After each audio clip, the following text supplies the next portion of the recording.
Assalamu alaikum. Inshallah, we'll start our fourth session.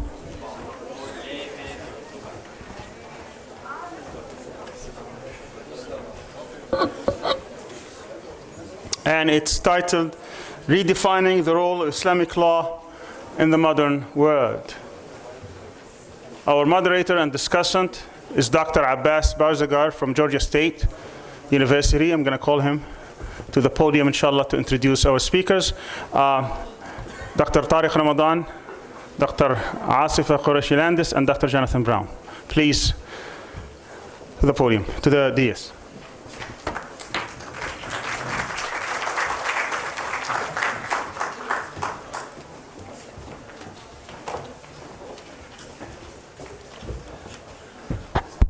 Assalamu alaikum and good afternoon, everybody. If I could take just 1 second while everybody's settling in and remind us, as we discussed last night, of some of the auspicious nature of this meeting today. It truly is, like Jack said, phenomenal when you reflect upon what's happening here today and where we've come from before and how we can think about some of our relationships. Dr. Sami, if you don't mind, I'll indulge for just a moment. It was over 15 years ago when I was the young aspiring activist on campus running a modest Students for Justice in Palestine group. And I had sent out a flyer to every press agency in the entire state of Colorado and every student group at every university, bragging about how we were bringing renowned civil rights activist, Dr. Samuel Arian, to campus in 2 weeks. For reasons that you all know, the next day the world found out he wouldn't be making that event. And since that time, when I think about the struggles we go through personally, when I think about the struggles we've gone through politically, and to see the people in this room who've gone through and experienced some of the personal consequences of the news headlines that we treat as abstract, and to see you in this room here today with the institutional backing that we have today on this campus that has a history that it does, it truly is a remarkable occasion. And I'd like to say thank you again, and please join me in a round of applause again to Dr. Sami and Izu and everybody for making the effort to come and join us. It's no small feat to dedicate time and energy and travel across the world to do this. This afternoon's session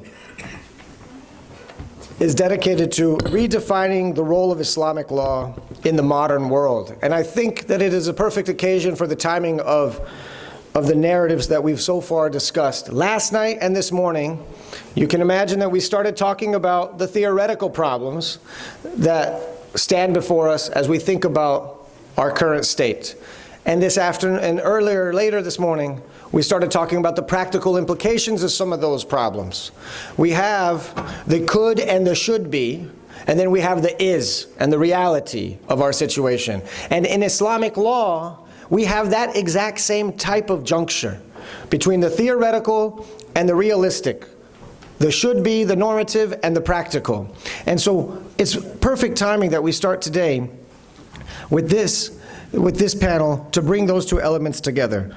You all know the esteemed colleagues and panelists that are on the table today. We're going to go ahead and start with Dr. Jonathan Brown, and we're going to leave ample time for your engagement and discussion. Thank you.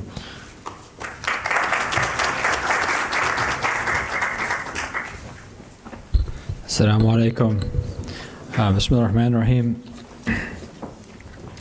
So when I was asked to present on this topic, Dr. Sami asked me to send a description, and I sent one, which is about 3 sentences. And he said, you have to write more. And I said, well, this is a pretty basic topic, because they have to talk about the future. I have to just talk about the past, which is easy to do. It's just descriptive, right? And when you talk about the role, the structure of pre-modern Islamic civilization, or the role of the Sharia in pre-modern Islam, well, this is just like the classes I teach. So I realized too late I could bring pictures and do my PowerPoint show like I do with my class, but all those pictures are from Turkey anyway, so most of you probably have seen them. So I figure it's not a big loss. So anyway, we talk about pre-modern Islamic civilization. Obviously, you're talking about tremendous diversity over 1,400 years. Geographical expanse from West Africa to Southeast Asia, from the steppes of Russia to the islands of the Indian Ocean. But there's a pretty consistent system, which was described by the great Chicago historian Marshall Hodgson as the Emir Ayyan system, which was that basically society was run by partnership between the emirs, basically military dynasties, Turkic warlords or Persian warlords or some kind of strong man, and they would provide for the basic security of the borders and basic law and order, and the rest of society was run by the elite, by the Ayyan, the elites, and the elites consisted of the ulama, merchants, landholders, rural notables, descendants of the Prophet, alayhi salam, Sufi leaders. Right? So these were the people who actually ran and supervised the majority of what we would now call state functions.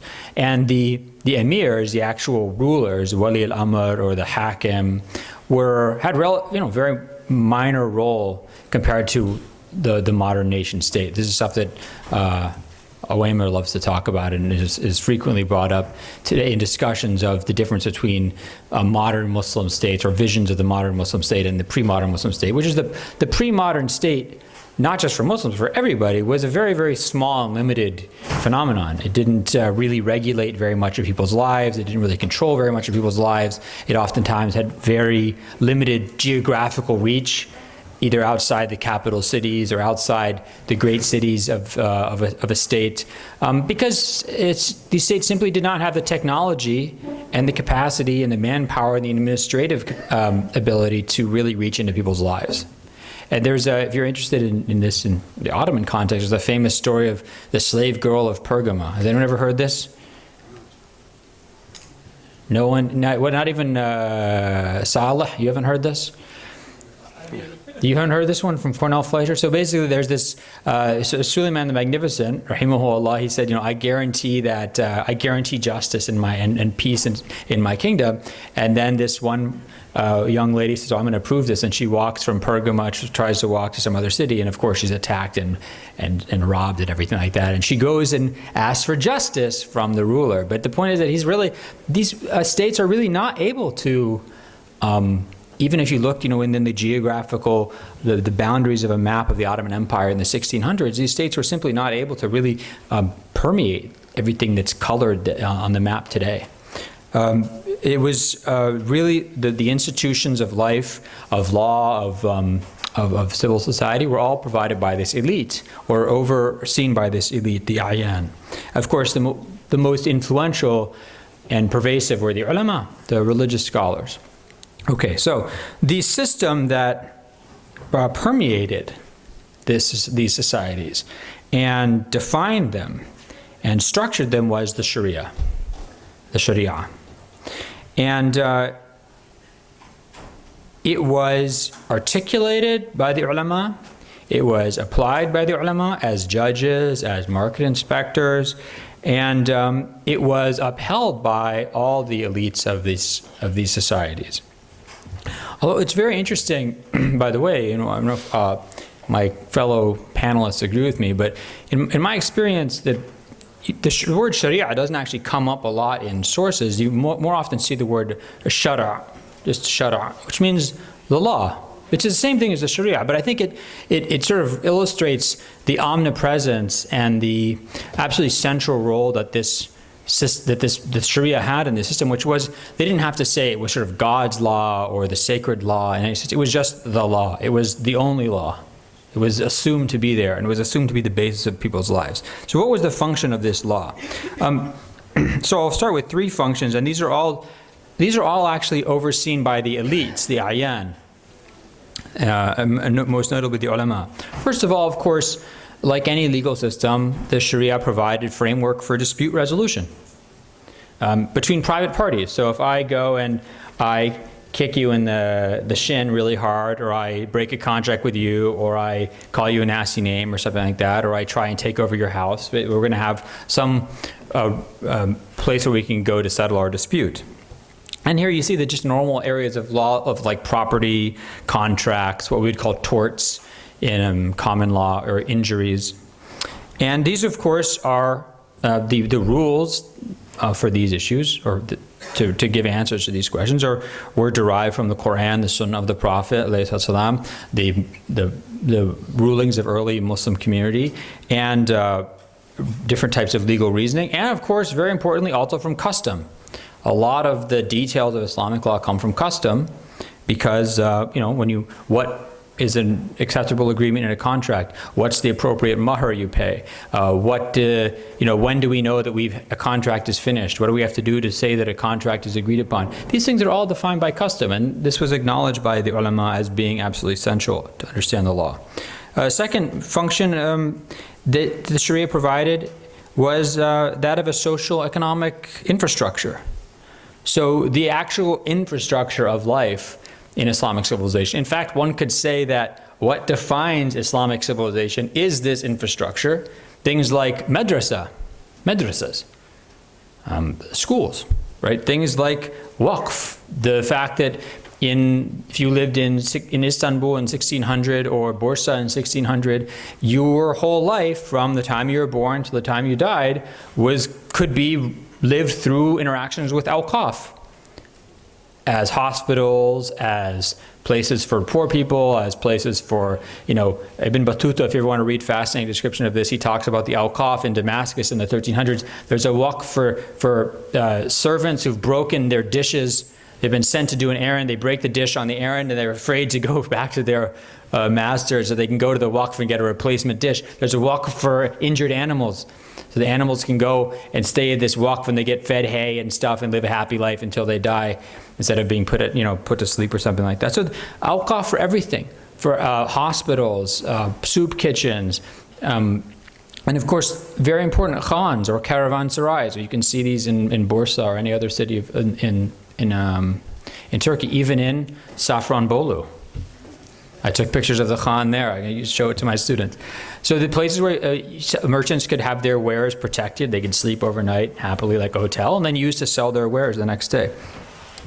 And it's important that this isn't always true, but in general in Islamic civilization, this infrastructure was often provided by the state in the sense that it was provided by members of the ruling class, these emirs, but those emirs provided them in their capacity as private individuals. So when you go and you see the different mosques in Istanbul, they're not called, Ottoman Mosque number 1, Ottoman State Mosque number 2. It's the Jami of the Atiq Vali Sultan Jami, or Shahzad's Jami, or Suleiman the Magnificent Jami. Or the Rustam Pasha Jami, or Sokulu Mehmed Pasha Jami. These are individuals who happen to be in the organs of the state, but who are providing this infrastructure in their capacity as wealthy private individuals.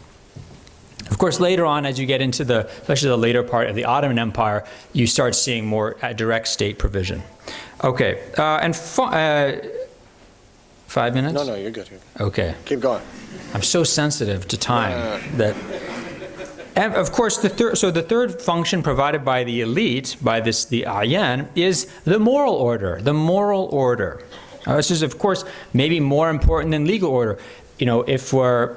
If we're lucky, none of us will end up in court.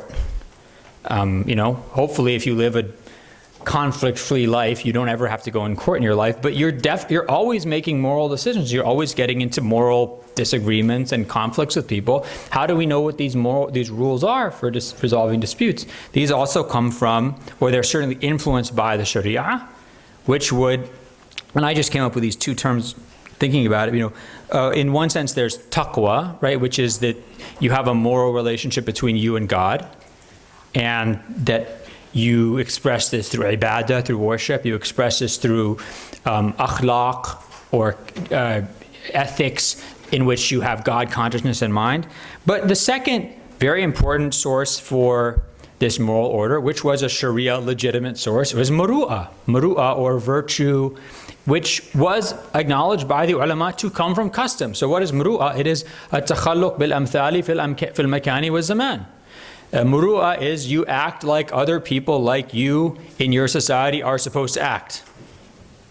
So if it's aib to smoke in the marketplace, you don't smoke in the marketplace. If it's aib to eat in the street, you don't eat in the street. If it's aib not to shout and sing some song when your soccer team wins, well, you better shout and sing a song when your soccer team wins. Otherwise, you're not going to have muru'ah, virtue. Okay, so those are the three functions that are provided by Sharia, which are really articulated and overseen and implemented, at least in the first instance, by these elite, especially the ulama. But then you have the three more functions which are done by the ruler, by the wali al-amr or the hakim or the sultan. And these are first the protection of public order. By the way, these three you could roughly put under the category of siyasa. Siyasa meaning politics, governance, executive authority, imperium, if you want to think in the Latin sense, the ability, the right to command and the right to punish those who disobey you, imperium. First, protection of public order, and the borders of the state, dabt al-bayda, as the Arabic term is. So, protection of public order, making sure that someone can walk the streets or travel inside a city or outside a city and be safe. Second, very interestingly, managing the relationship with non-Muslim minorities. The reason why you do see discussions about this in fiqh books, the ahkam of the Ahl al-Dhimma, but a lot of times by the time you get to like the Mamluk period and you're reading fatwa manuals, a lot of times they'll say, ultimately, dealing with non-Muslims is going to go to the hakim. What does the ruler say? He's the one who's going to decide how, does a church get built or not? Does the synagogue get repaired or not? What about the Christian merchants from Italy who are upset that they didn't get paid the right amount of money? It's going to be the ruler who deals with these non-Muslim minorities, either internal or from outside. And finally, perhaps most importantly, the job of the ruler is to be the final guarantor of justice. The final guarantor of justice, the provider and protector of justice in the realm. This comes from you could say this comes from the pre-Islamic Near Eastern tradition of the Roman and Persian worlds, but it's also very much an Arabian and Islamic tradition that, ultimately you can go to the Khalifa or you can go to the Sheikh and say, something has happened to me and it's not right. And that person's job is to try and provide justice. And that's one of the markers of a good ruler, is to provide that justice. And this is why, if you read historical chronicles of various Muslim dynasties throughout Islamic civilization, rulers who are praised are always praised for two things. They're praised for, first, raf' al-madhalim. They removed wrongs. They removed injustices. They provided justice. They removed injustice. They provided justice. And the second thing is iqamat hudud Allah. They established the boundaries of God. They established the hudud. Now, this is kind of a tricky concept because, a lot of times Muslims are pressed on this issue of hudud, and the very entirely accurate thing to say is that these hudud were almost never actually implemented. A number of scholars have written on that, and if you're interested in it, I wrote something called Stoning and Hand Cutting in Islam or something like that. It has lots of good statistics in it. But for example, in the Ottoman Empire, in Istanbul, from the time that Istanbul was conquered in 1453 until 1920, there's only 1 or 2 cases of someone being executed for zina. Now, there was probably more zina than that, okay? And people got caught for it. But the duty of the Muslim scholars, as judges, their duty from the mouth of the Prophet ﷺ was udru'ul hudud al-mu'minin b'shubahat, right? Ward off the hudud from the believers by any ambiguities you can find.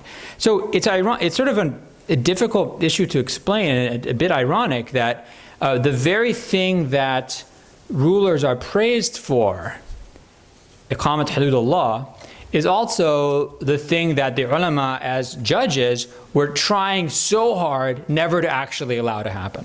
And there's one case in the early 1500s, actually under the Mamluk Sultan Qansu al-Ghori, where he discovers a case of zina, and he gets so excited, I'm going to get to stone somebody. You know, he says, I'm going to be able to do hudud Allah. And you could see he's really happy because people are going to write about me the way like all these other great rulers are written. Of course, the ulama said, no, absolutely not. You can't do this. And in fact, they insisted so much that the couple not be punished because they recanted their confession, that the judge he actually accepted being fired and being exiled. His whole family had to leave Egypt rather than actually sign off on the ruling. So this is the commitment of these ulama to following the command of the Prophet to ward off the hudud punishments. But so you have something where rulers are praised for removing injustices and establishing the hudud of God, even though those hudud don't really actually in reality get established. But what's important is what they stand for. So in these two things, Raf al-Madhalim, removing injustices, and establishing the hudud of God, you have the two great values of pre-Islamic or pre-modern Islamic civilization. With removing injustices, you have the notion that the job of the government and the job of society and the state is to remove injustice, provide justice, remove injustice in people's lives. And the second thing, which is at least symbolically achieved by iqamat hududullah, is orienting the society towards God. The society is supposed to be oriented towards God.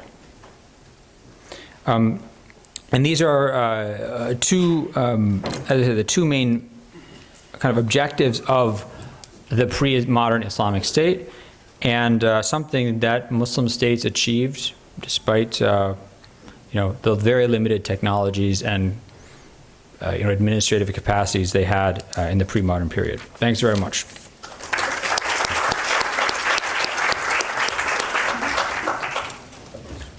Yeah, sure. Go ahead. Dr. Asifa, Quraishi-Landes. Thank you. Assalamu alaikum. Thank you so much for including me in this experience. I'm really very honored to be here. And as I get my PowerPoint up, where's the clicker? Ready, okay.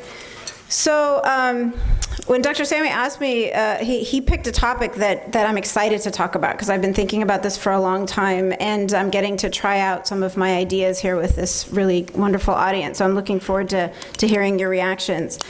So I'd like to start by saying that the current Muslim countries, Muslim majority countries that are in existence today, and even political Islamic movements, are nation states dressed up in Muslim clothing.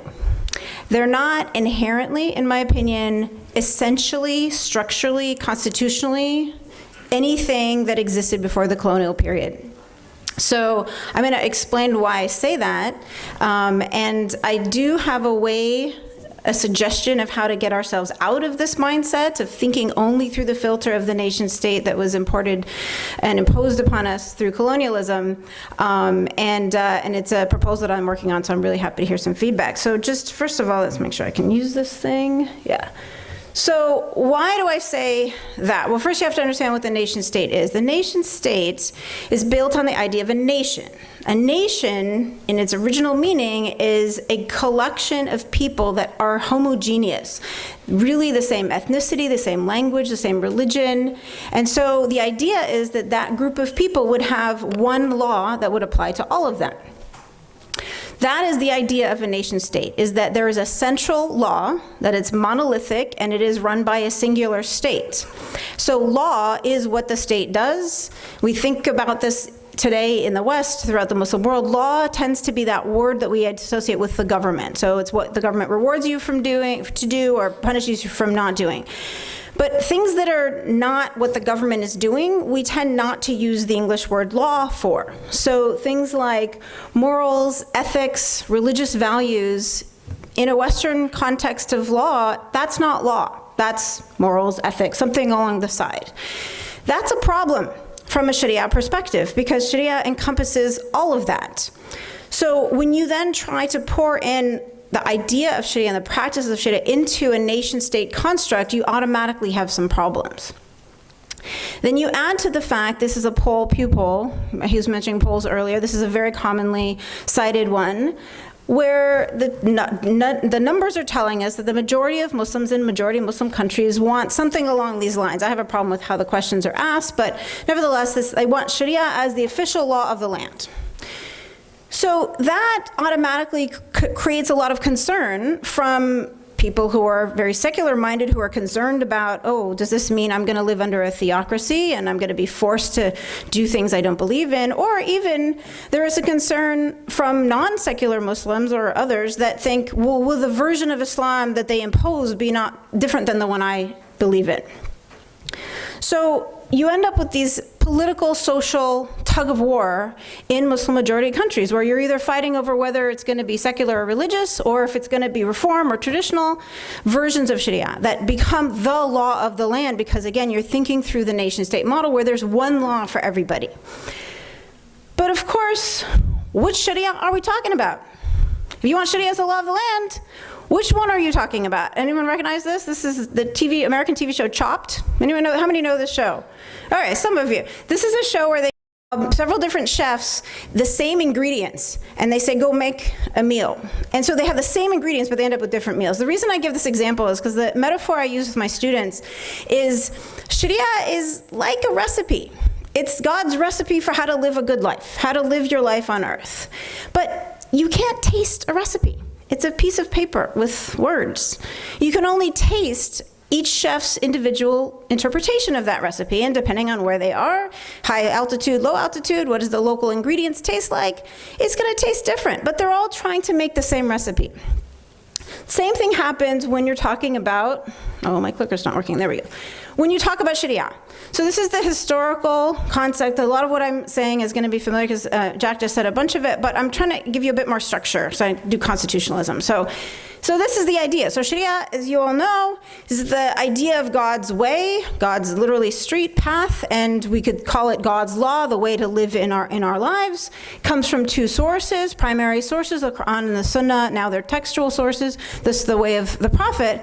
But of course, those sources don't answer every single question that we are facing in our lives.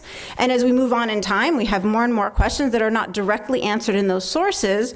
So they do ijtihad, and they end up with specific rules that are extrapolated through the process of ijtihad using lots of different tools, and they come up with these doctrinal rules like the questions of who can I marry, what contract can I get into, what happens if I'm in a conflict with my neighbor, these very specific legal questions that are drawn from interpretation of the original sources. But like chefs, if you have more than one person doing this, you end up with more than one collection of fiqh. So Sharia is not something you can actually tangibly touch. You can only really experience it through the madhab, the school of law that you choose to follow. And there's no way to know which one is correct. In fact, the entire system is built on the awareness of the human fallibility of the fuqaha that are doing this. They acknowledge they were fallible, so therefore, it's possible they could be wrong. So therefore, any result of ijtihad they had to respect as a potentially correct answer before God, but no one will know till we're dead who's right and who's wrong. So the system has to accommodate for these different interpretations of Sharia. So this is the thing though, how on earth can you create a legal system with that level of diversity, that level of unpredictability? Isn't it going to be unstable? How could you set this up? So this is when I started to say, okay, how did they do this from a constitutional perspective? How do you structure authority and power and law in a society that starts with the idea that we don't actually know God's law for sure, we can only do our best approximation of what probably is God's law, and you're going to have that be inherently diverse. What did they do? Well, this is echoing what Jack just described, but a little bit more structure again. There were two kinds of law. It was not a nation-state model where there was one law for everybody. There was one kind of law that was the fiqh, that was articulated by the fuqaha through the process of ijtihad of the original sources, and it was inherently, unavoidably diverse. That's baked into the epistemology of ijtihad. It has to be diverse, otherwise you're not acknowledging that you're fallible. But then there was this other type of law that the ruler was doing. And I'm summarizing 1,400 years in lots of different space, but when I looked back, I was like, what are the themes that I see that I could look for the ingredients of what an Islamic constitutionalism would be, the main key ingredients? And this is one of them, is that you have this bifurcation of types of law. So the ruler then, again, it depends, caliph, sultan, emperor, king, whatever. It's a person in the physical power over the land that, using the word siyasa again, they would make laws that would describe as siyasa.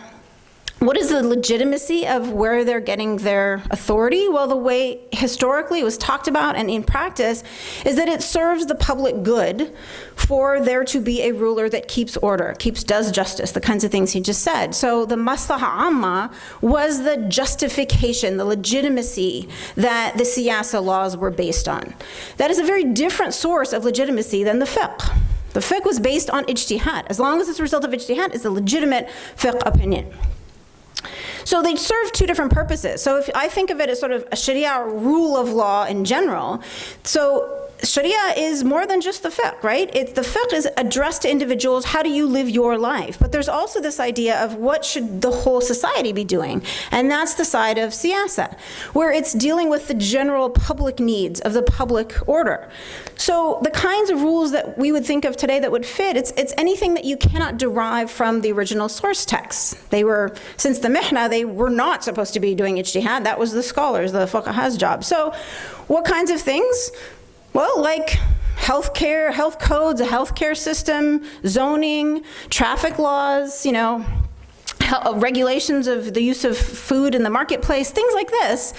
There's nothing in the Quran or Sunnah other than maybe some general rules about doing justice. But if you need a speed limit, there's not going to be anything in the Quran that's going to tell you which should be the speed limit. But it really does serve the maslahah of us to have a speed limit. So these are the kinds of things that the siyasa ruler would do. And the two worlds of law worked interdependently with each other. It's been called a separation of powers, checks and balances. That fits in some ways because they did operate knowing the other one was there. There was different institutions set up for the different worlds.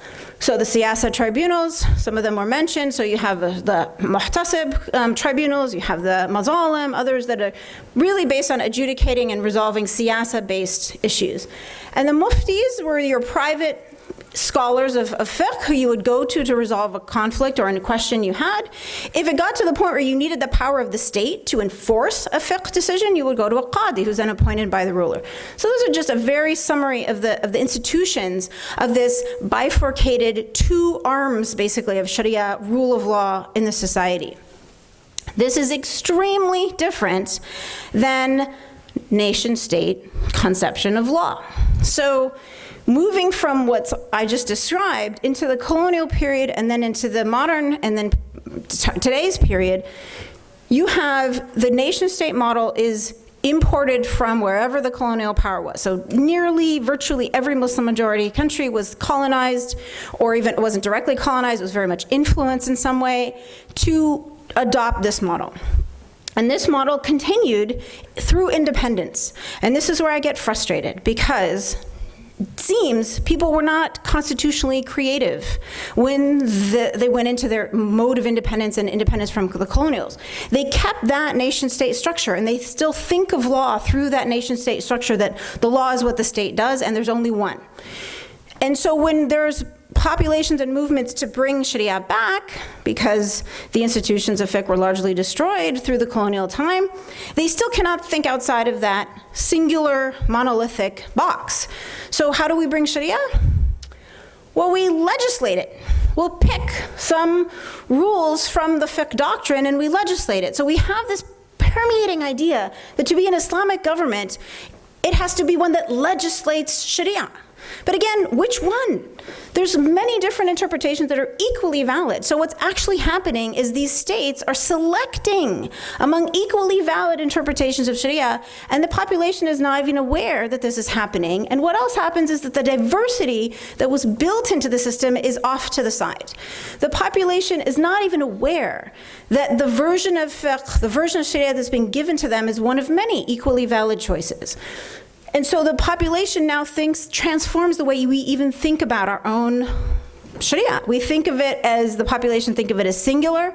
You now have Sharia courts that are established to then adjudicate these questions.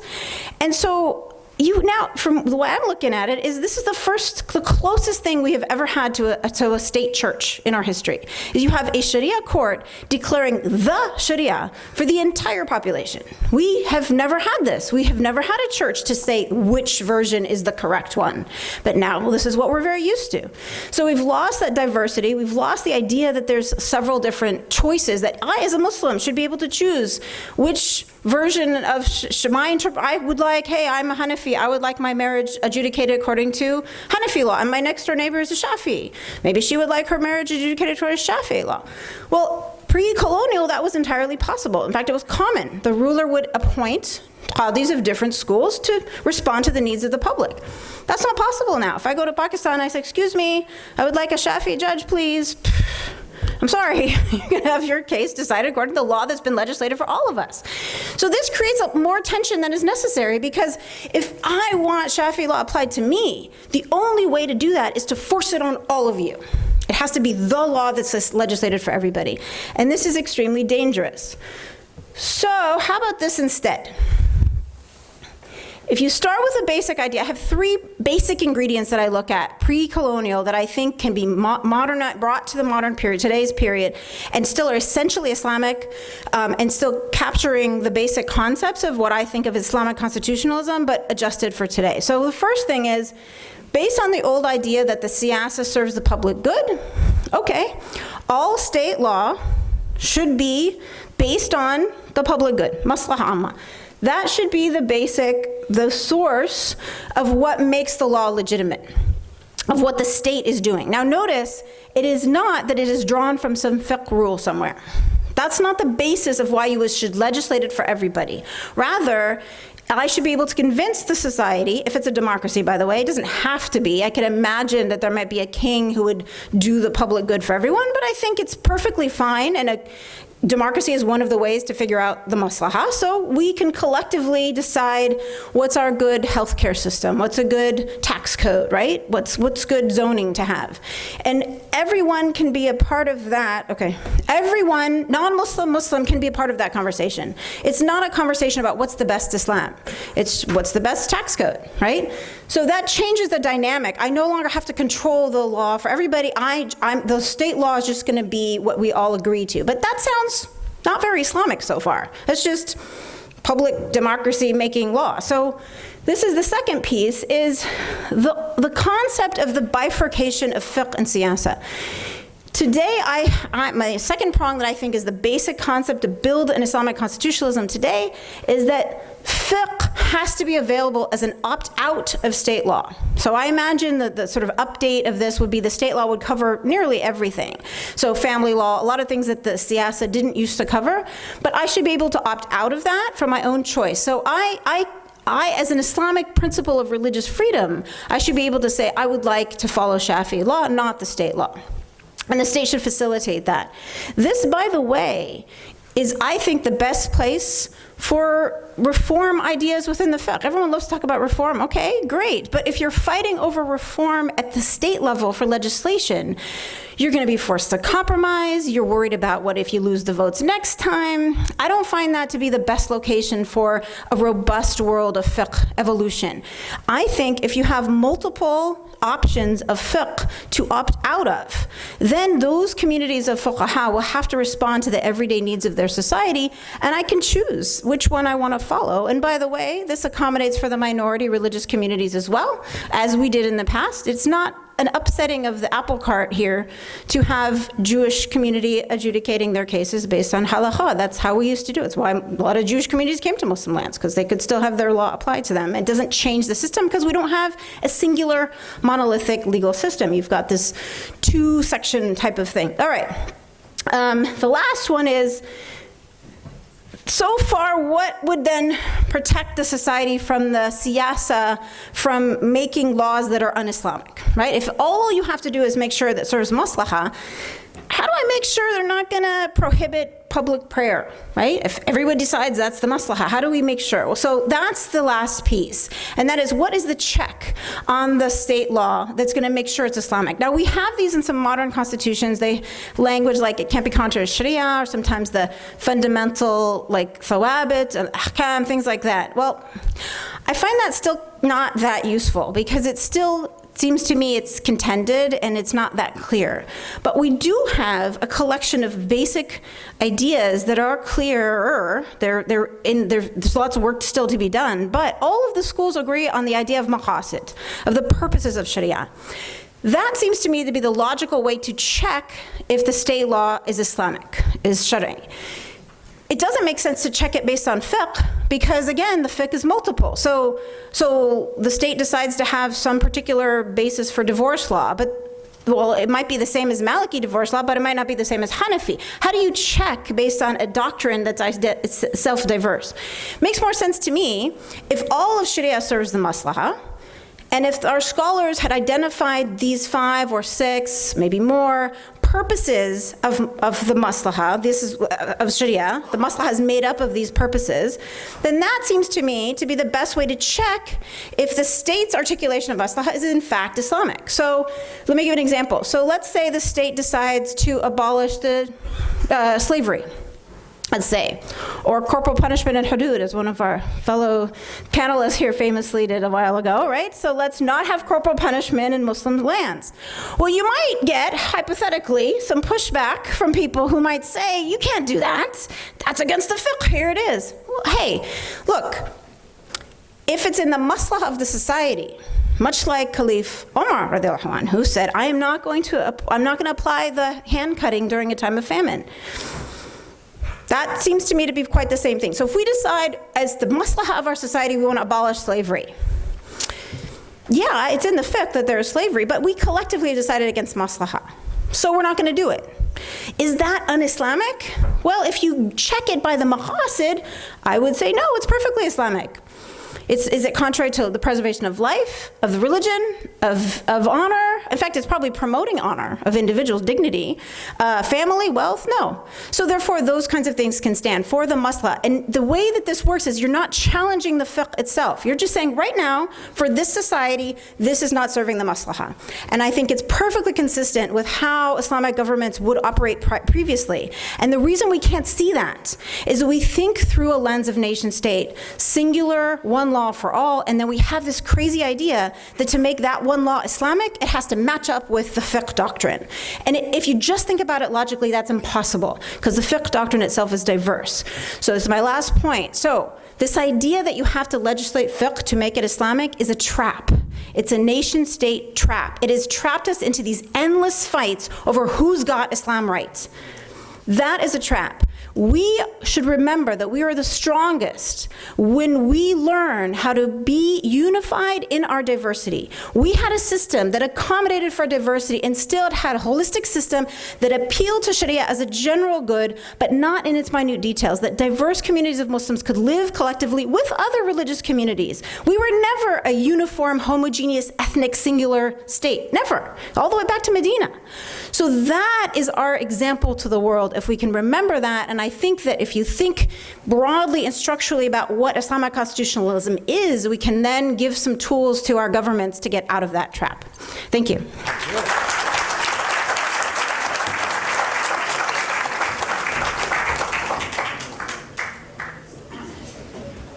Dr. Ramadan?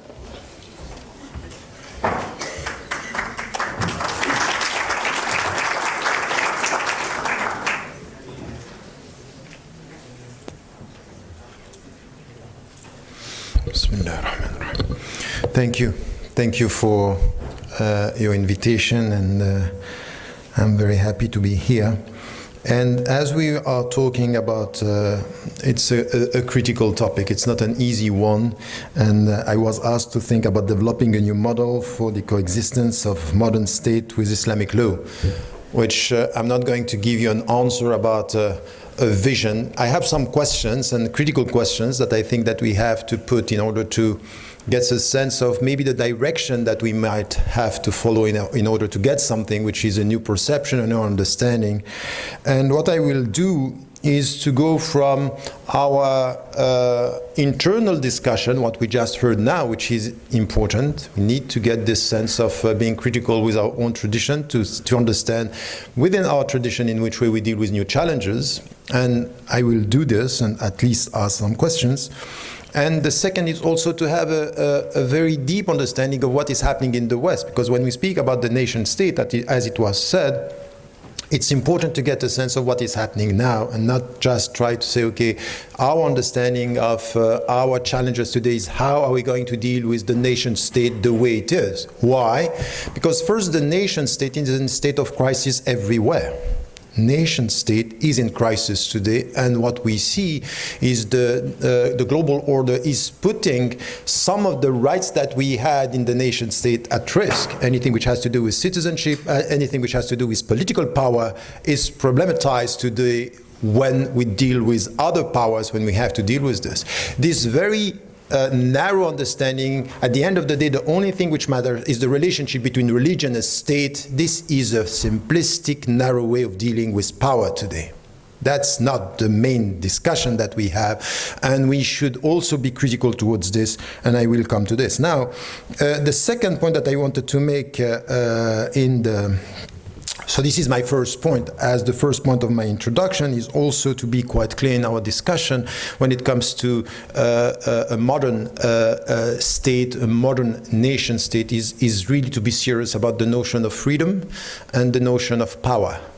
That is something that I would say today the Muslims have to deal with, and it's a very critical question.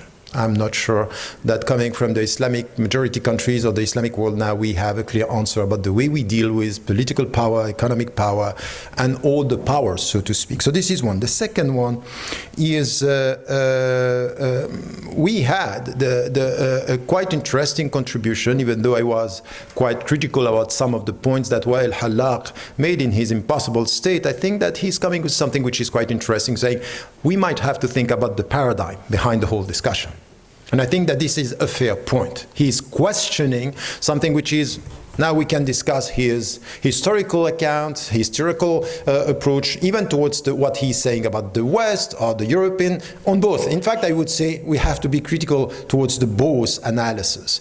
Now, what he's saying is that it might be that in the way we understand Sharia from an Islamic perspective or Islamic law, there is something which has to do with a critique of the way we deal with the nations. It's coming from the West. It's coming from a European history. And on this, he's right. So I think that on this, it's important to have this in mind when we discuss this point, and to be able to also deal with this discussion. I will come back to this in my first part. There is also another discussion, another point when it comes to this is also a study of what we have had during the 20th century up to now, which is political Islam. The answer to the nation state coming from Islamism or political Islam at the beginning of the 20th century as a response to colonialism. And we can't speak about nation state if we don't connect nation state with colonialism from the starting point at the European level, as well as what happened in Muslim majority countries. Colonialism and nation state are related, and we need to get this also in our understanding of how we deal with it. And my last point is to say that when it comes to the modern state, what we need to get now, it's really to have a perception of the global questions. And I think that we can't do this if we only focus on the legal dimension, saying we are becoming more Islamic if we are implementing law, and the more legal it is, the more Islamic it is. This is simplistic, and this is even dangerous. And I would say it's wider than that. So this is why I want this discussion about the Islamic law to be also integrated into a vision which is a wider discussion. So my first part here is to come to the first point that I wanted to make. It's thinking about what, for example, Wael Hallaq was saying, which I think is true when he was talking about the nation state, which was about disciplining, policing, controlling. The legal was at the service of the power in order to deal with the society, which in fact in the Islamic tradition was not the case. It was not something which was coming from power. In fact, it was the other way around. ground. It was in which way the legal can protect us from the power, and the ulama were here to check and to be resisting reality. Of course, responding as Jonathan Brown was saying, dealing with the institution, but also resisting to the power of the sultan or the emir or whatever. But the relationship between power and state was not the way it has been in the translation of the European experience. So, and this is what he called, by the way, the paradigmatic Islamic governance. And I would say that we really have to be clear on the relationship between power and law in the Islamic tradition. And this is why there can be no real critical discussion in anything that has to do with the legal framework within a modern nation if we don't discuss the reality between power and law within the Islamic framework. And this, I think, it's essential that what we have to do is in the European tradition, what we have coming from, for example, the political philosophers' roles, and even in the French tradition, Turenne, what they were saying about the way the state has to deal with law in order to protect the right of the citizens, and at the same time to make clear the role of the state when it comes to the legal framework. This is something that from our tradition we also have to deal with, and we have to understand in which way this was also discussed in the European tradition. And as I said, it's impossible for us to deal with this discussion about the relationship between the legal and the state in the European tradition without getting a sense that the nation state has to do with a colonial project. Within, to organize power and state, power and the legal framework, and outside to control the other society. So it's not only a domestic reality, it's not only something which has to do with Europe, it's something which has to do with the perception of the relationship with the world through the nation state today. So when we come to the first resistance that we had coming from the Islamic tradition in the modern age, in the end of the 19th century, was a sense that in the nation state there was a problem. And if you listen to, or you read Al-Afghani, for example, at the end of the 19th century, his understanding of there could be only a resistance, which is a transnational resistance to the way the nation state was imposed to the Muslims and the Muslim majority countries. So it was a transnational reality. Meaning what? Meaning, in fact, the way the nation state is coming to us, imposed to us, through this structure of power and law to have a narrow understanding of who we are. In fact, the only resistance is a transnational movement, and the reference should be Islam, but not only. It's also something which has to do with the elite and the relationship between power. In fact, his student, who was also one who was with him, started to change at the end of by saying it has to do first at the national level. So in fact, the change between Al-Afghani and Abdu was also a change in the perception that the way you have to respond to the nation state as imposed to the Muslim majority countries is to come and to have a resistance at the national level. And this is also something which it's important because it comes to the response that we had coming from political Islam in the 19th century. Political Islam at the 19th century, if you come back to what was said by the Muslim Brotherhood at the beginning of the 19th century, the perception was, yes, we have to resist at the national level, but it has to be a transnational reality. It's in Egypt, it has to be in Sudan, it has to be in Palestine, it has to be everywhere. So there was a sense that it has to be a transnational movement resisting to the way the nation state was imposed. But at the end of the day, if you look at the way it evolved, at the end, it ended up being a nationalistic reality everywhere. Up to now, even when we spoke about the Arab Spring, everything that came from the Arab Spring was very nationalistic. It was not a transnational movement. There were no connection dealing with the reality of the nation state by being critical. It's we are going to free ourselves at the national level with the system and with the change of the constitution at the national level and the state, which means that the perception is that at the end of the day, if you look at the whole discussion on the nation state, it's as if the very notion of nation state was everywhere in the translation of the liberation process in every country. That's the reality that we all have been witnessing over the last few years in the Middle East up to now. How much time do I have? I'm doing well? That's fine. So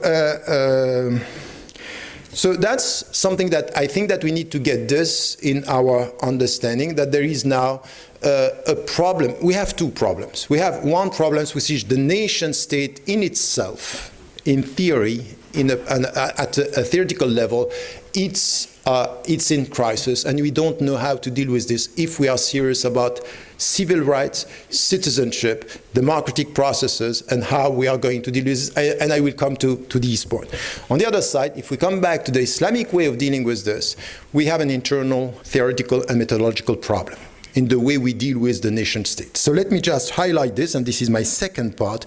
The first is what was said right now, because we are all referring to the notion of Sharia and the legal framework and Islamic law. We have a problem because we don't speak about the same thing. So for me, Sharia will never be only Shara. The point for me is Sharia is bigger than that. Why? Because I want Shara as law to be in the light of a deeper understanding of what was said, which is al-maqasid, yes, but not only. It's a conception of life and death. It's much bigger than that. So the problem that we have is that in our Islamic sciences, the centrality of law, making a state Islamic because the law are Islamic, is reductive and dangerous. Even counterproductive. The very way you implement the law could be against the objective of the objective of the Sharia, meaning the way we have to follow, which is completely, so you can understand that at one point, facing colonialism, you think that the only way is to liberate the country by changing the law. That's fine. And even changing the qualification of the state, Islamic state. That's a historical moment. Now you come and you try to ask yourself, is this going to be enough to make your change into something which has to do with a new relationship to power, related to three dimensions: the civil society, the state, and the institutions in between. This is the critical discussion that we need to have, which unfortunately, what we have today, even now in the Islamic discourse, is we think it's more Islamic, that when legally it's more faithful to the formalistic dimension, and sometimes we speak about the hudud as we were talking about the hudud in the previous time. So we come back to Al-Mawardi. Mawardi is the book that we are referring to up to the mid-20th century. Mawardi as the reference. And the Siyasa Shar'iyya, Ibn Taymiyyah, it's exactly the same. And at one point, this is not going to help us to deal with the way we have to think about nation state, or a modern nation today, or modern state even today. So my point here is really to say the critical discussion that needs to be highlighted here is the three dimensions: the relationship between the state, the civil society, and the institutions today within the Muslim majority countries or in any situation, which is essential. And I mean by this that there will be no real state respecting the Islamic principles if within the civil society there is no freedom, there is no equality. These are essential discussions. And you can't just come with the legal framework, which is formally Islamic and ethically it's not. So that's the point that I wanted to make here, which I think it's a critical discussion. We as scholars or as activists or whatever within this discussion, I think we are lacking a critical vision about the way we have to deal with our own references. Now there is a second thing that I want to say, which is, once again, I have a problem with, I think that in the Islamic tradition, the centrality of the Islamic law, it's a fact. But the exclusive way of dealing with the religious power through the legal framework is problematic. And I would say that we have to reconcile, and this is why I'm saying this in almost all the sciences, and political sciences is not an exception, is the relationship between law, ethics, and objectives. Law, ethics, and objective. And to get this, because what was said, I would never agree with objectives that are undermining the law. but I would disagree with any implementation of the law which is not respecting the higher objective and ethics, which is what we have very often today when it comes, for example, to some of the norms that we are referring to when it comes to ijtihad or the legal, and something which is very essential in the nation state, which is what Asifa was saying, what is the legal diversity. Legal diversity is something which is also very important today in pluralism, and how do we deal with this? This is a question that is put everywhere in the West, but it's also something that we have to deal with in Muslim majority countries, and we are not clear about this. How are we going to deal with this diversity in legal terms? Now, still doing good? So, okay. So, and let me end with, so with this, I think that there are two questions that we have here. And they are to be very tricky. And this is something that when I was writing on this field of political discussion, the notion that we have, as I was saying, the legal framework and how do we have to deal with the legal, I would now think that we need to get a sense of the legal within the ethical, within and through the understanding of the maqasid. But there is one notion that we have to discuss, which is not clear in political philosophy, in moral philosophy, but also from within the Islamic tradition, is what we call maslaha. What do you mean by maslaha exactly? What this public interest is about, and in which we are going to deal with this? Because maslaha, it's a very essential concept in the Islamic tradition, and connecting this to ijtihad, as it was said, it's important, but I would say that on this, maslahat al-nas, and in which we, because depending on how you deal with maslaha, it might be that you think that maslaha will to adapt to what the West is imposing onto you. This is what we have. It's maslaha very often. It's maslahat al-nas, so we go for it. And it's opening the ijtihad towards something which is what I think is very dangerous, is just to adapt to the imposed model. Maslaha is not an instrument to adapt to the imposed model, is to question in order to be able to be critical towards the, so I would say that in the name of the maslaha, I would question the very democratic rights that we have in the West today, doing exactly the opposite. Not to come and to say, you know what, the only right model is just come with the American model and that's fine. Why? Because we are now asked, as Western Muslims, you have to respond to one question, which is, what is the relationship between religion and state? Which I say, I have no problem to separate religion and state. That's my position. But my question is not this one now. If we are serious about modern state now, we have to discuss the relationship between state and media and state and economy. That's the critical question. This is where we have a problem. Why? Because the state could be elected and have no power. It's a power without any economic authority. And you know that in the states, the one who is governing is not the one who is running the country, because the economic powers are elsewhere. Where is the Islamic answer? Just come with the structure, and don't discuss the economic powers that are dealing with it. And when it comes to economy, you know now that, in fact, in our modern economy, in our modern society, you can be elected only because you have money. So go and take the Cambridge Analytica and let them help you to get 200,000 or 200 million emails, tailored emails to every citizen, and they're going to be elected. How do you call this? Democracy. Well, come to do exactly the same as use ijtihad to say, is this halal? حلال يعني analytica is halal? It's halal. مصلحة الناس or the powerful.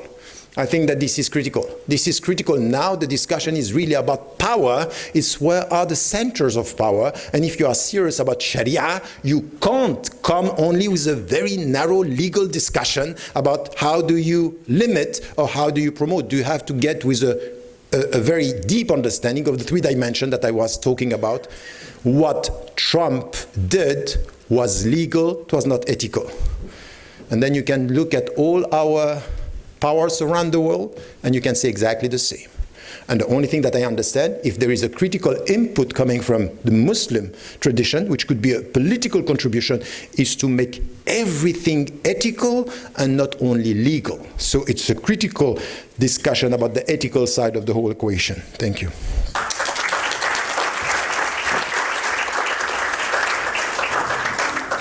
Well, thank you all for that very stimulating panel. I am going to abuse my powers as chair, if you don't mind, and try to get us started, give us a running start.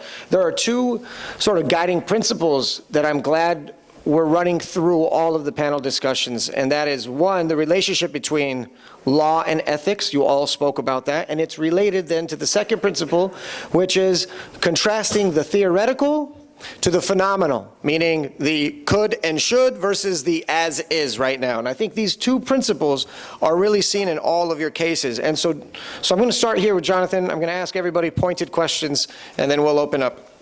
Jonathan, you said, look, the hudud, we're all asked about it, right? The hudud laws, we're all asked about it. It's a media, it's a media trap, and it's a difficult one to answer. But I'd like to ask you, why can't we just write them away?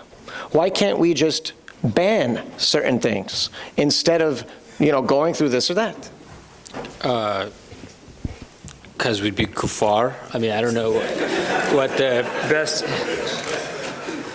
Is this being taped? I don't know. I mean, I think I'm going to disagree with my esteemed colleague, Asifa. And I sympathize with my esteemed colleague / in-law squared, Dr. Tariq. In-law squared. You guys got that? Like when Omar and he suspended the Hajj during the time of the famine, he's not suspending hudud. He's actually obeying the command of the Prophet ﷺ not to implement hudud when there's shubha, and hunger and famine and necessity is shubha. So there's actually I don't know of any instance in Islamic history when the hudud were justifiably suspended. They were just very, very, very, very, very, very, very difficult to implement. And, when my student Saleh, who's actually always giving me wonderful information, he should probably be my professor, but we often discuss this issue about Ottoman reforms. In fact, inshallah, if this visa ban ends, we'll do a conference this spring on Ottoman reform as Islamic modernity, right? So if you look at the Ottoman Criminal Code of 1858, they don't get rid of the hudud at all. All the hudud and qisas are there, but they're so unused, they're effectively in abeyance, and the entirety of criminal law just moved under ta'zir, basically under siyasa. But they understand they cannot get rid of the hudud. If they get rid of the hudud, they say something like that, they would be a illegitimate state. And so I think that, it's a difficult thing because you can't kind of get in a time machine and go back to 1858 and relive this choice. But I don't know, as a Muslim, I don't know if it's possible to say that you're just going to not care about the hudud and that somehow find an Islamic justification for this, because I just don't know. No one ever found one. So the text is sovereign? Yeah, but I think it, and I think, by the way, I mean, I don't know if I'm right or wrong about this. I'll just offer this as an opinion, which is what we're really debating at the very core is society going to be oriented towards God or not? And when you're asked a question about hudud, you're kind of asked a question, are you willing to say that the God who revealed the Quran is the ultimate source of authority for you, or is that just kind of a personal thing for you? I don't know. It's a tough, this is the hardest question. No, That's thank why you. my people who are more knowledgeable than me have been, No, of course. had hard times. I want to give him a chance because he was in the thick of it. I just want to say on the Omar thing, I'm going to look again, but I'm not sure. I think it's ambiguous as to whether he was doing sort of his own ijtihad about what are the criteria of theft, and either that, or I think it might be equally plausible that he was acting as governor, and because he was governor and he could have been making a governor decision. So if it's the second, then I could see that fitting with what I described was like, okay, for maslaha reasons for the public good, this is my job as governor.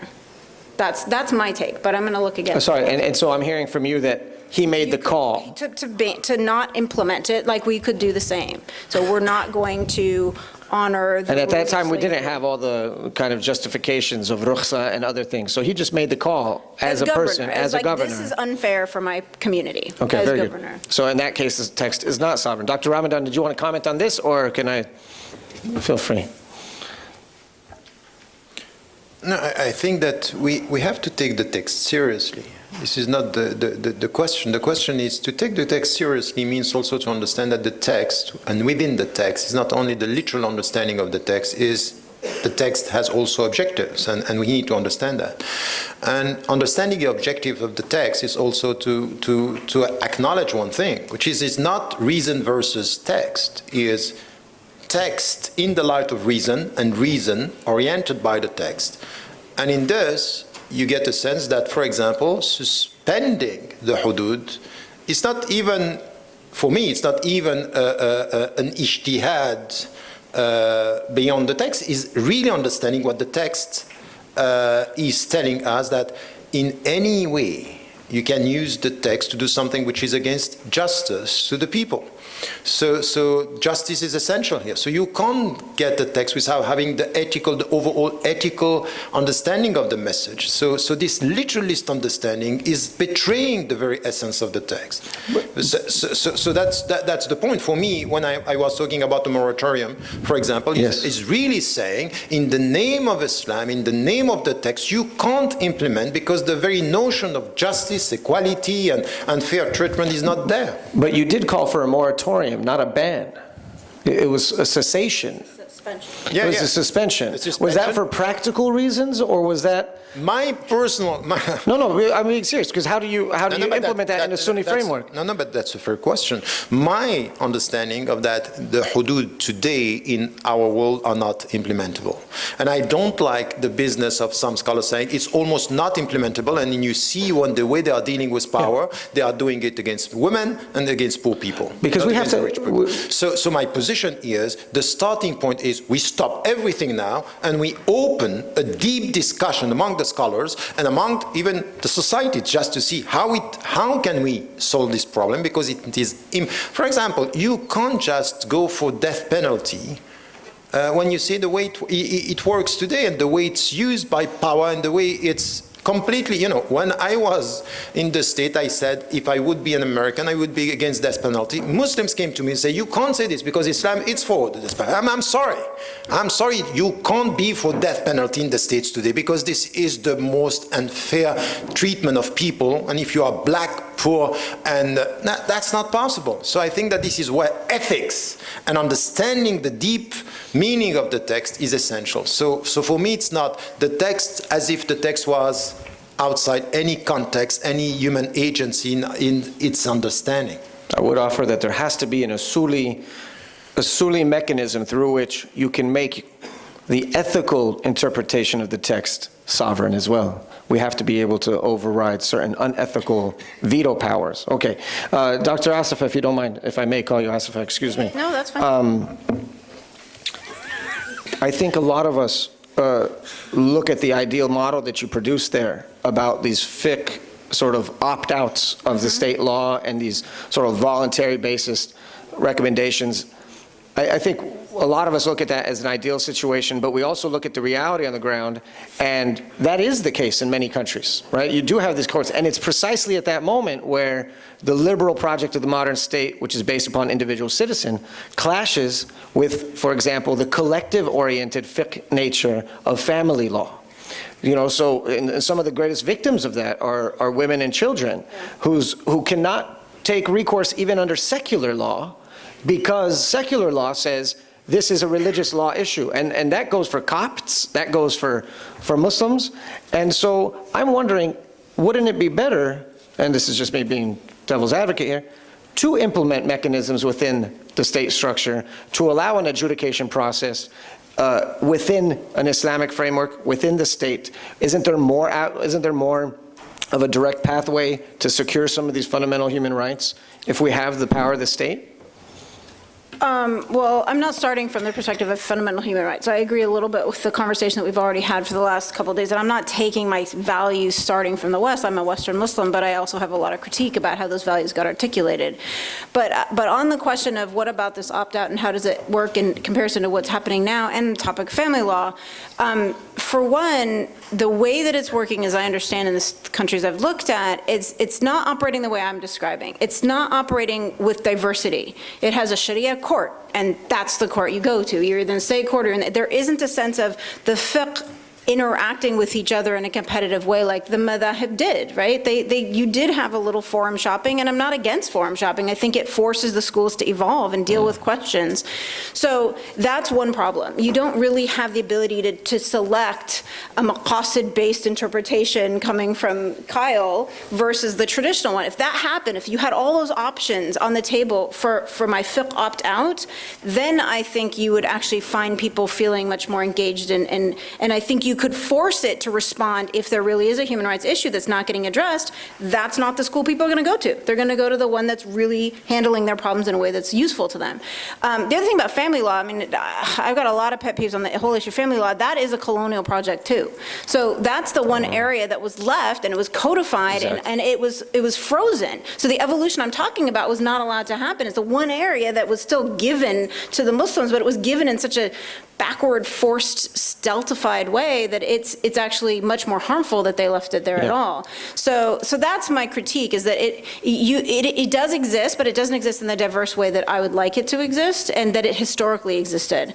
But I also don't think it's impossible. So my paradigm in the United States is we have alternative dispute resolution options where you cannot have your divorce or your business transaction adjudicated in the state according to state law if the two parties agree to an arbiter or a mediator. And you can select your mediator arbiter, and so you could go to a rabbi and have it adjudicated according to that, and you just take it to the judge, the American state judge, and as long as due process has been followed, the judge is more than happy to stamp that and not have to deal with the proceedings. So it is possible to allow for this kind of opt-out even in a place like the United States. I'm just structuring it a little bit more, and what I'm saying is it's actually our heritage. This is actually where we came from, and this uniform system that's been imposed on us is not our heritage. Very good, thank you.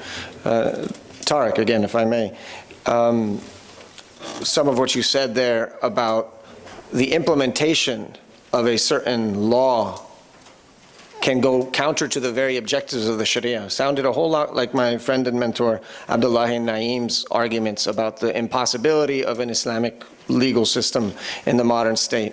And the question I have is that when we hear reforms like that in a Western setting, for sure, it sounds very, very Protestant. And how do we stop from moving in that direction? What's wrong with being Protestant? What's wrong with being Protestant? Well, we'd be kuffar, wouldn't we, Jack?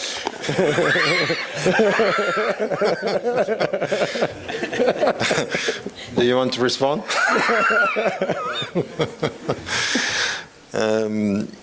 No, what I was saying, I was trying to say is that first, the literal implementation of some law, if we don't have in mind the three dimensions that I was talking about, which is the ethical side of the equation and the higher objectives.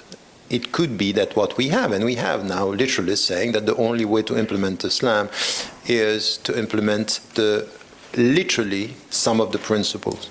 And the problem is the literal implementation could be counter or against the very objectives. And the second point is also that it gives us a sense that the legal is going to protect us from the surrounding society. And that's the most dangerous thing that we have. So at one point, the legal is not going to protect. The legal is but a means, is not the goal. And the starting point of shirk is when you take the means for the goal. That's the starting point. Shirk, it's exactly this. It starts with, so I would say that this is why we have to be very, very clear. And yes, we can study from other religious traditions in which it happened to them. So what is part of the past is also part of our school of, and the way we have to learn about the process.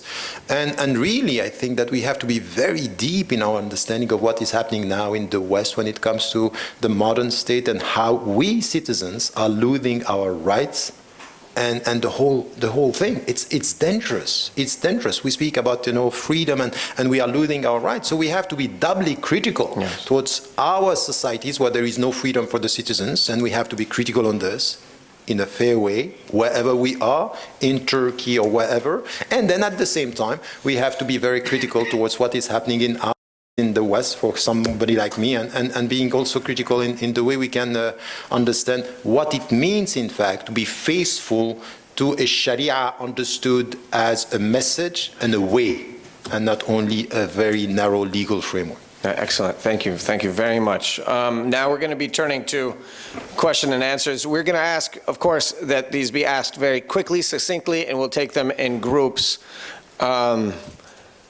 Sisters, any sisters? I will give the privilege, sister up in the middle back, and then Dr. Sami, and then we'll keep moving. Go ahead. One second so we can get the microphone to you. Thank you all for this panel. I have two questions, one directed to Dr. Asifa and the other one is directed to Dr. Tariq. The first one directed to you, Dr. Asifa, is about what happens to non-religious groups who don't want to follow any of those religious laws. And also what happens, does the maqasid that rules the public good, does it apply to those who don't want to identify with any religious group? So what's the place of maqasid in here according to the other groups?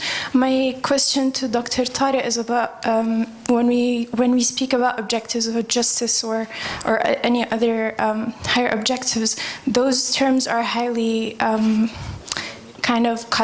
have a custom kind of sense of understanding to it. So we have, what justice means in a certain society is different than what it means in another society, and it's very diverse. So how do you actually apply those higher objectives to the law when actually we can't have a single definition of what justice is or what equality is?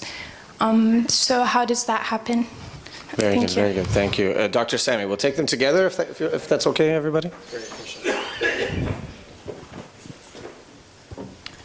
I have an observation and a question to all three panelists. My observation is this. Back in 2004, I was in solitary confinement, and I used to go in the evening with somebody who's sentenced to 50 years on a financial crime, very famous in the eastern side of the United States. So I asked him the question, if you were offered that I would cut off your hand, would you exchange that for the 50 years? He said, you can take both my hands. So it got me thinking, and especially during the Arab Spring, when there was intense discussion and debate about the role of Sharia, they want to impose it, we don't want it, and Dr. Ahmed was saying it was really 50-50. Is it possible, and that's the question, is it possible, since also the Sharia itself, it has to be accepted because it's part of my devotion to God. So I accept it willingly. Like Ma'iz used to say to the Prophet, Tahirni ya Rasulullah, purify me, because he wants to be purified. It has to be accepted. La ikraha fi din, no compulsion in religion. So the question is this: is it possible that you can have two codes available to any human being? If they want the Sharia because they want to be closer to God, they choose the Sharia. If they don't want the Sharia, why should I impose it? And then we can have at least a transitional period between having an imposition of an Islamic state where everyone has to accept, which is not going to happen in the near future, or total ban on the use of that, where people think that they are not obeying God. So I said, okay, if you steal, and I have all the conditions of stealing being put in evidence, and it's been verified, you have the choice. I can give you 20 years in prison, I can cut off your hand. You make the choice. If you make zina, I can give you 100 lashes, or you can go 5 years in prison. This is only on the hudud, but I'm talking about even bigger systems. You allow Islamic banking, you allow riba banking. Let people choose. And as long as you have that, those who don't want Islamic banking, let them use other kind of bank. But again, I'm not advocating this. I'm just saying, is that a possible transitional period that Muslim societies can go without having to go through this ideological and sometimes violent strife? Very good. Thank you, Doctor. Sister in the back. Oh, excuse me, Dr. Hiba. I'm so sorry. Excuse me. He has bad eyesight. It's not working. Can you hear me? Thank you. Thank you. I just want to bring into the discussion just three concepts. The concept of jama'ah, because when we talk about the ummah, it's too macro. And when we talk about urf, it's very micro. So why do we always think big? You know, it's like the ummah, la grandeur of the things. The ummah is actually formed of different communities, of different jama'ahs. And how can we then start rethinking about the issues of law, legislation, sharia, etc., in terms of the diversity of the ummah and also the diversity of communities? This is not the case when we think in terms of the nation state, of the modern nation state. It is the standardization and the urbanization of understanding of law in a way. And demeaning and looking at Bedouin customs and at agricultural cultures and rural codes of behavior as if they are some sort inferior. And this is very modernist, and we keep doing the same mistake. The second thing is al-qada'. It's not only about law, it's about the system.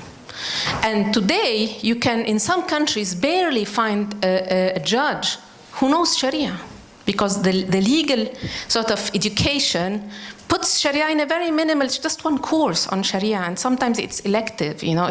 So where are the judges? And the judges in terms of the jama'ah, in terms of qada this area, you know, even today in Lebanon and some areas in the eastern part of the Arab world, they call the qada after the area. So qada bint Jbail, qada, you know, Saida, qada.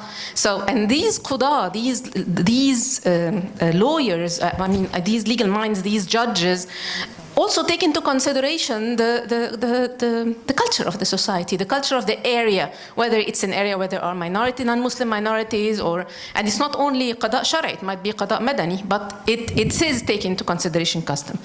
The third point is, why do we always think global? Why don't we think local, and hence go back to what I said about al-qada and how we think about a more sophisticated system of courts, and also think about the notion of jama'ah as like the micro level of forming an ummah at the end of the day, taking into consideration not only legal diversity in terms of diversity of legal systems, but diversity of people. When we talk about law in Islam, Sharia in Islam, the community and the jama'ah is very important, because this is where the morality is breathed and where actually law is humanized. And unless we humanize the legal system and humanize the practice of Sharia in courts, and we humanize the minds of the qiyas al-masalih and al-qadi when there is a case in front of him, this means that we have to go, when we think micro, we have also to think in the procedural dimension of micro, but also in the communitarian dimension of the micro. And this is absent when we talk about the ummah. This is why the ummah cannot be understood if it's this sort of blanket concept. No, it should be seen in terms of an-nas, in terms of ummatun min an-nas, in terms of al-jama'ah. And it's interesting that the notion of jama'ah keeps repeating itself in the sunnah when it comes to, you know, mufariq lil-jama'ah, etc. al-jama'ah, because he's addressing a specific community, and this is actually very important for ethics and morality. And this is our fight with modernity. The urban dimension that will basically in 10 years' time or 15 years' time include 80%, 75% of the whole of the population in the world is actually making all the concept I'm talking about irrelevant. And the solution would not be to modernize Islamic Sharia, but to humanize societies. And this is our bigger cause. That's an excellent, excellent comment. Thank you very much, panel.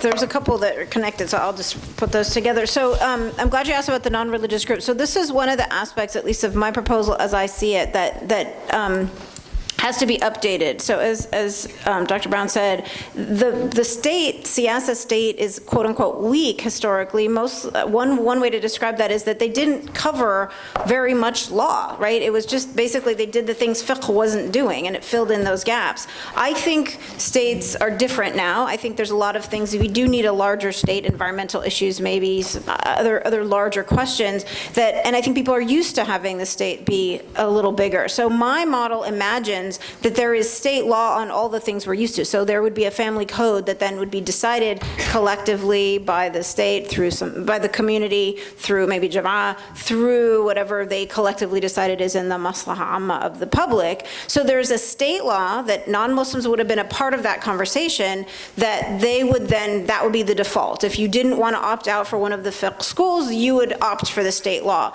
And I like that as a choice for another reason, and that is because it really then would be a choice. You're not being forced into the religious schools, but just because you're a religious person. You, even if you were a religious person, you could say, I prefer the state law. So this goes to your question about could you have these sort of choice opt in and out?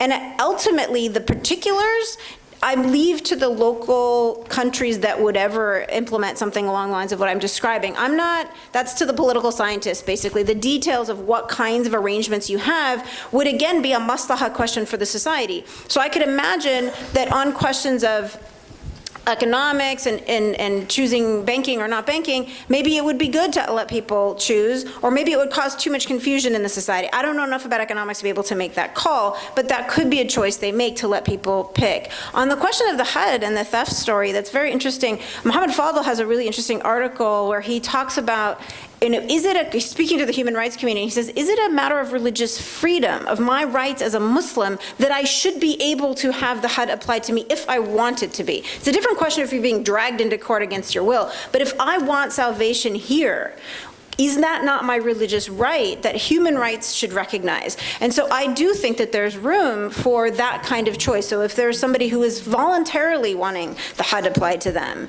just because the state maybe has decided to not apply it generally to everybody, if someone's asking for it and there's a faqih who would be willing to adjudicate, say, yes, this is a proper punishment, I could imagine that would happen. I just wanted to say one thing on the judges. I actually have been thinking about this in the context of American law addressing fiqh questions, because there's a whole other topic of Sharia in American courts, and it ties into Islamophobia and all this stuff that we're dealing with. But one thing that I found frustrating is that the nature of how the fiqh is described, basically what happens is that both sides bring in an expert witness to tell them what the fiqh is on this issue. So does she got a mahar or not, right? And the poor American judge has no idea how to evaluate this. By the way, there's lots of money if you want to be an expert witness in the United States on this stuff. You can get lots of paid, on the side stuff, and there's a side business. But the thing is that the version of Sharia that's described is this like slice of life removed from the actual application of how it was applied by qadis in real life. So they would adjust for the custom or the needs or the maslaha of that couple or that person in a way that if you only read the books and you just look at it very technically, you lose that whole thing. So it's definitely the role of the qadi is very important. The qadi, in my description, he's wearing both hats, right? And he's wearing the fiqh hat, but he's also wearing the siyasa hat that ultimately has to do justice for society. And so that's the last thing I didn't put in my comments. I want to really emphasize that this idea that the state has to serve maslaha is really a deep concept if you think about it, because the way we tend to think and talk about our states when they sign a human rights treaty or an environmental treaty or they arrange for health care for their population, we tend to think of that as like a secular thing to do. It's like that's them do, and even Orientalists will talk about the rulers as the secular in Muslim societies. And I want to change that. I want us to be proud of our Muslim rulers and our governments when they do things that are helping, that are giving us clean water and giving us an education system. That is their Islamic duty. That makes them a good ruler. That makes them a good siyasa, not this legalistic, particularized thing. So that should be infused in the role of the qadi and adjusting to local realities as part of doing that kind of justice on the ground. All right, that was too long. I'm done.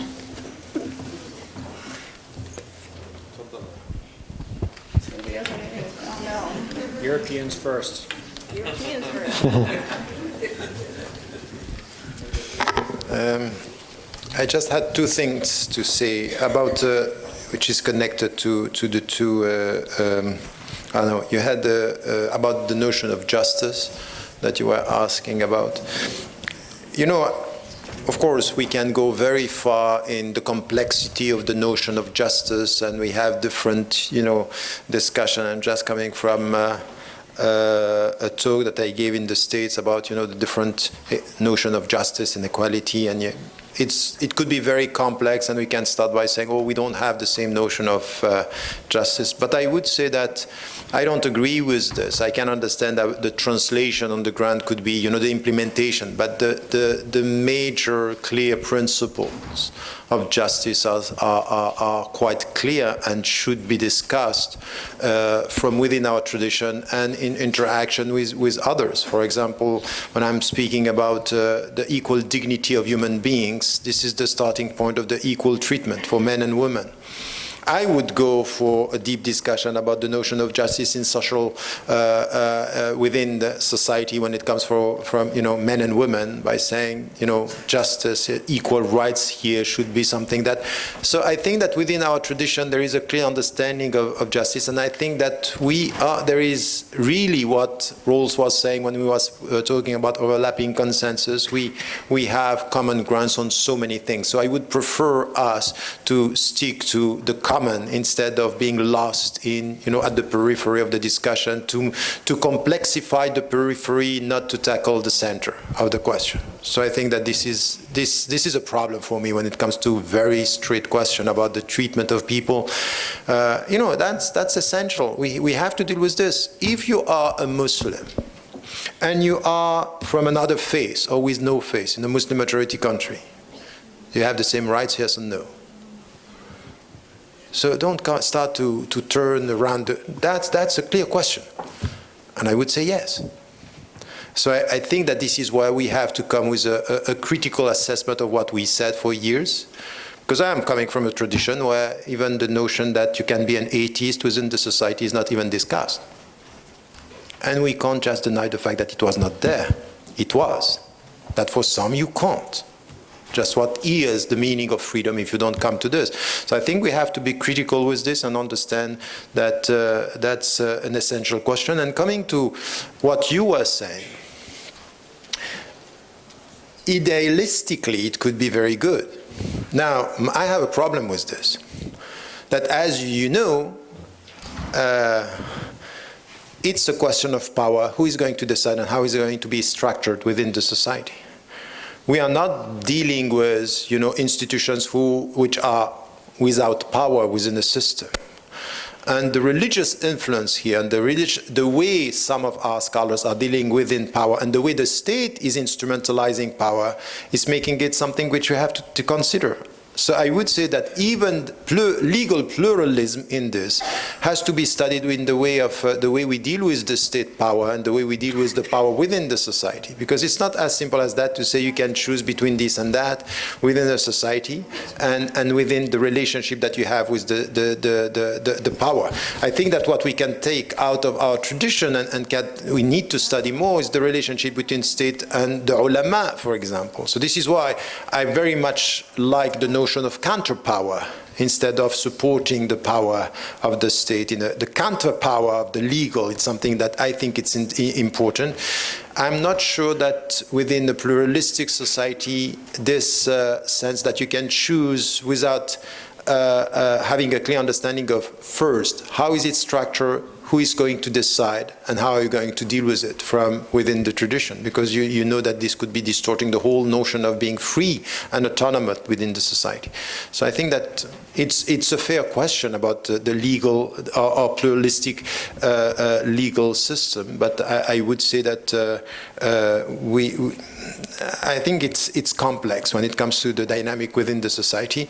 And what you were saying, Heba, about humanizing the whole, that's exactly the point, is that now, is it possible to have at the center of our authority system or the religious authority within Islam, how do you deal with the legal and you humanize the legal framework? That's an essential question, which I think I'm not sure that we have an answer to this.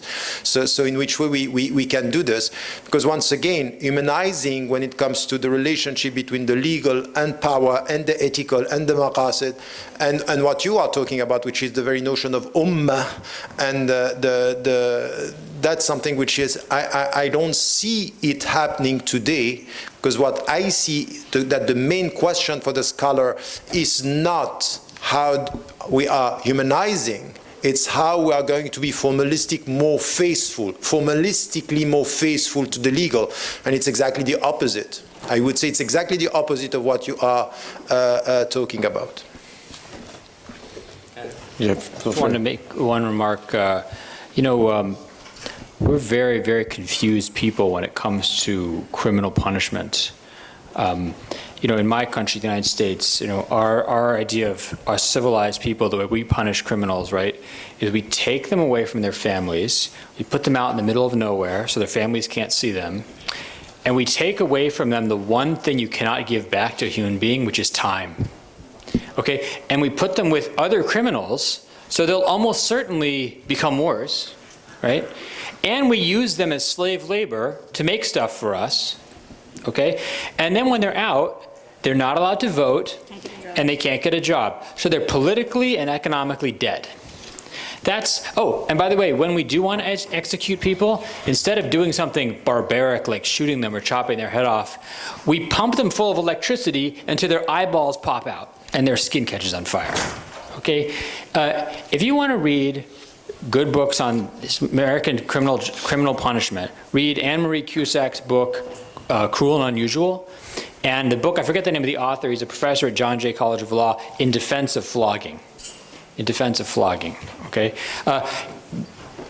Almost no human society that I know of, until modern Western European societies, thought it was civilized to take someone out of society and rob them of time. They thought that was cruel and unusual. What was really sensible was to inflict pain on them, because that's punishment, that deters you. Inflict pain on you, and then they go back into society and they do their thing, right? So the modern asl that we think is what we have to compare everything to is actually khilaf al-asl historically. And what we think is barbaric and khilaf al-asl today is actually the asl, the normal thing that most human societies thought was a reasonable way to punish criminal infraction, which is infliction of pain. But you just imagine saying this, and imagine how uncomfortable you would be just saying this. This is how brainwashed we are on this issue. And I mean, the only thing that got me thinking about this was listening to Dr. Sami tell me about American prisons. Go ask, if you're curious, go ask him about what you see in American prisons. And then tell me, what is in America, constitutionally prohibited, cruel and unusual treatment of prisoners?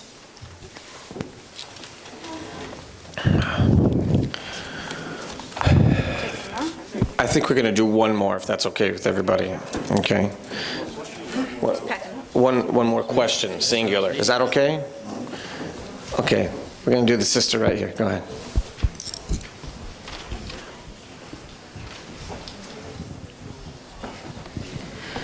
I passed over my best friend for that one, just to let you know. Thank you for speaking, firstly. And I want to ask one question about the formation of the secular and the secular system of the Turkey in the history and nowadays. They didn't mention about the secularism and the separation between the state or the political system and the religious perspective. Actually, in the secular system, they said that the religious and the political decisions are separate to each other. But at the end, the institutions, for example, the Diyanet, is the hands of the state and hand of the political system. And in that paradox, what can the Ummah or the Muslims start to behave in their religious perspective? And is it possible really to construct a secular system in the world, even for the European countries, even for the Middle East countries? Yani, how can we clear this paradox? Because I feel that we cannot touch the real religious perspective and the real religious text, even for Quran. Because Dr. Tariq mentioned about the relationship between the institute, state, civil society. And these institutions makes barriers, I think, for Muslims to touch the real text, even for Quran, because it's really impossible for Turkish people to understand these texts, even maybe for the Arabic people, because the language changes. And which system can make solutions to these touchness? Thank you very much. But the central question, I think, the sister brought up, is the paradox that we have state religion in secular societies. Did you want to take more questions? No, I think we only have time for that one. I mean, of course, that's not a paradox if you're French. Right? So secularism, as we know it today, is two types. There's the English version and there's the French version. So the shorthand of this is the English version is freedom of religion and the French version is freedom from religion. And so it's the state's job to protect you from being unduly influenced by religious, visuals or whatever. And so France controls the masjid in Paris, just like it controls the, other religious voices because they're controlling it. They're protecting you from too much influence of it. It's also why scarves, niqab is banned and other things. Whereas the English-American version is you have a freedom to practice religion. That should be in the public space. It only gets limited if it's bumping up against, say, a criminal law or something like that. So it's not, that itself is not a paradox. What I was thinking when you were just different definitions of secularism in today. What I was thinking when you were talking is I'm constantly frustrated with the paternalism that the West and Christian, not Judeo-Christian, Christian attitudes are about Muslims, in that, oh, you just need to grow up and you'll figure out secularism the way we did and you'll separate church and state and everything will be just fine and you just need to learn from us. And I'm like, this is so, first of all, it's very paternalistic and condescending and I'm offended, but also we have a very different history. We did of church and state, as I described. We had a separation, not of religion and state, but a separation of types of law. So the state was not in the business of articulating and then enforcing their interpretation of scripture. From the Mihna, that was decidedly not their job. So in my mind, we accomplished what it took many centuries later for the West to figure out, that it's not a good idea if the state also is controlling your belief, right? That we figured that out, but we didn't figure it out by separating religion and state. We figured it out by separating types of law, and it gets to the same result. So, I mean, so how do we work today for the idea of, what's the role of it's more of a French model actually here, where there is a state diyanet that's identifying what is the state religious identity. I think that there's some precedent for that in the classical Muslim societies, where there's a state-appointed mufti, a ruler-appointed mufti that's giving fatwas for the society. But there always was other fuqaha equally accessible to the public, so you had multiple options of identity of what your Islam is going to be. And I think that's probably the dangers. If it becomes uniform, then you have less access to, it becomes controlled by the state. And I think that that's a dangerous thing, even from looking from a historical perspective. So I keep. Thank you. Final thoughts? Yes, very quickly. I would disagree with the two models of secularism. I think that we have to be very cautious.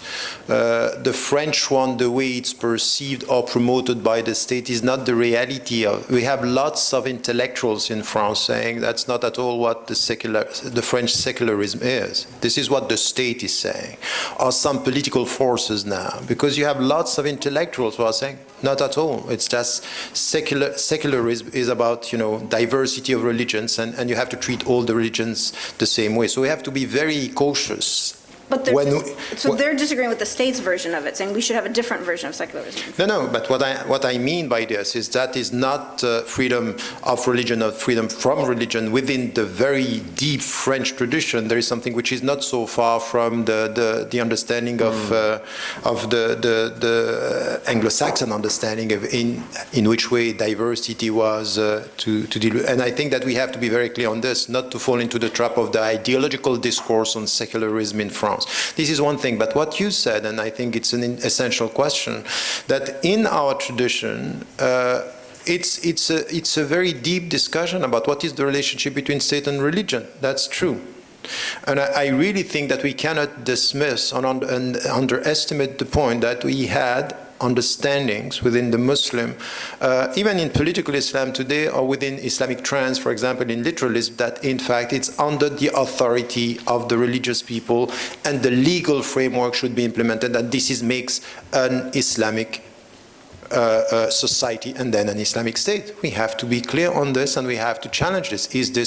And I think that in our tradition, the separation between the two authorities in the way it was in the West is something that we have in our tradition. There is nothing against Islam in separating power. Now the question is which type of relationship? Is separation a divorce from the ethical input coming from religion? What is the role of the institutions here? And once again, we have to be quite clear that in some Muslim majority countries, the way things are done in the name of Islam is against freedom. It's a very legal, coercive system, which is understood as Islamic. So you can speak about any, Gulf state or whatever. That's the reality of it in the name of our understanding of religion. So are we going to keep quiet about this and just speak about, in which way we understand secularism? Add to this that in Tunisia or in Turkey, the reality of secularism was much more the state controlling religion. Is this what we want or not? Controlling religion, this was the way it was in history, and I think that on this we also have to have a critical discussion about what we mean by this separation and in which way we have a religious autonomous voice that is able to resist power and not impose onto everybody a religious framework. Last point that I wanted to make on this, be careful, all this discussion about secularism could hide another deep discussion which I think we need to have, which is the reality of the relationship between the state and other fields and other powers. I spoke about media and I spoke about economics, and I think it's important. The great majority of all what were the resistance to colonialism in the 20th century, the political Islam ended up being capitalist in the way they are dealing with the economic system. So what it means. So, and you know that in the West, if you are an Islamist capitalist, you are welcome. That's the reality. If you could join me for a round of applause.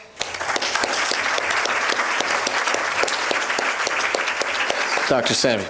Thank you so much for this stimulating, rich, and great panel. We just have some awards of appreciation.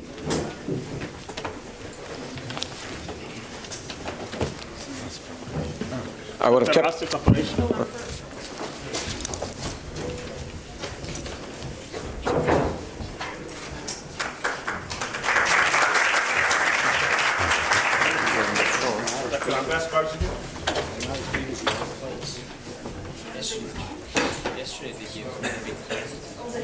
Bigger? Yeah, they gave him huge places.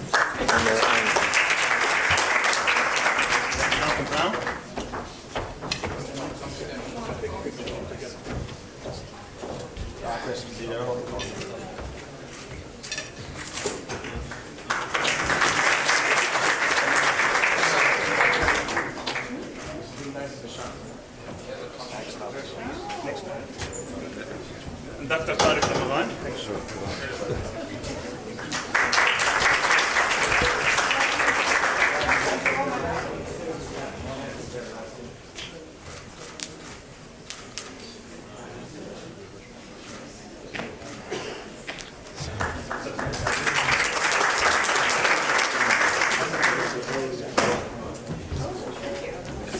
Because some of our speakers will be leaving us tomorrow, I would appreciate if all of them could come to here so we can take a group picture if they are available. All our speakers, please, on the stage. Just take a couple of minutes. Say that again. You want all the speakers? All the speakers. Dr. Bulut also, please. Yes, my head. Dr. Arif Ursoy, Dr. Omar Chaha, Dr. Esposito, Dr. Hiba, Abdullah, Imad, Asma, Suhaira, Flint, Ohoimer, Nadir, please on the stage. Abbas.